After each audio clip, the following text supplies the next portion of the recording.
माता सीता ने अपने जीवन में किया था ये महापाप। मित्रों, लक्ष्मी रूप भूमि पुत्री माता सीता ने भी अपने जीवन काल में एक ऐसा घोर पाप किया था जिसकी सजा उन्हें उनके उसी जीवन में मिली। ये जानने के बाद भी कि वो जो कर रही है वो सही नहीं है, फिर भी माता सीता ने एक ऐसा कदम उठाया जिसने उनको उनके पति से ही अलग कर दिया। क्या था वो पाप और किस श्राप के कारण माता सीता को पति वियोग से गुजरना पड़ा, जानेंगे आज की इस वीडियो में।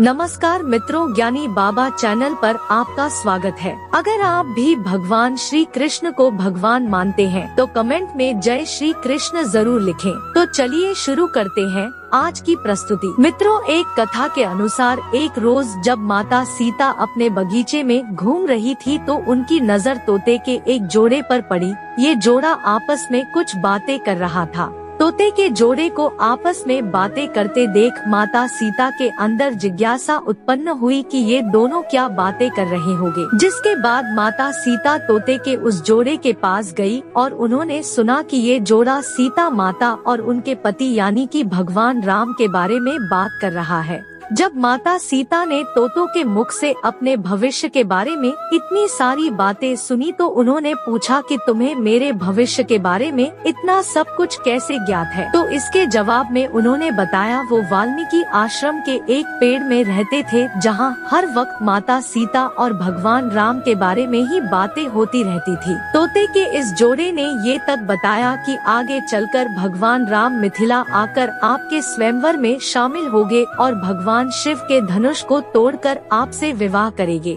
अब अपने भविष्य के बारे में इतना सब कुछ जानने के बाद माता सीता के मन में अपने भविष्य के बारे में और भी जानने की जिज्ञासा हुई। जिसके बाद माता सीता ने तोते के उस जोड़े को बंदी बनाकर पिंजरे में डलवा दिया। मित्रों, काफी कुछ जानने के बाद अब माता सीता को मादा तोते से एक लगाव हो गया था। जिसके बाद माता सीता ने नर तोते को तो पिंजरे से बाहर कर दिया, लेकिन मादा तोते को अपने पास पिंजरे में रखने का ही निर्णय लिया। अब तोतों का जोड़ा एक दूसरे से अलग हो गया था। जिसके बाद मादा तोते ने माता सीता को बताया कि मैं गर्भवती हूँ, मुझे छोड़ दीजिए। लेकिन आप सभी को ये सुनकर हैरानी होगी कि माता सीता ने उसे छोड़ने से इनकार कर दिया। नर तोते ने भी माता सीता से अपनी बीवी को छोड़ने का काफी निवेदन किया, मगर माता सीता ने कहा कि उन्हें मादा तोते से लगाव हो गया है। उन्हें वो इतनी भाने लगी कि अब वो मादा तोते को अपने से दूर नहीं होने देंगी।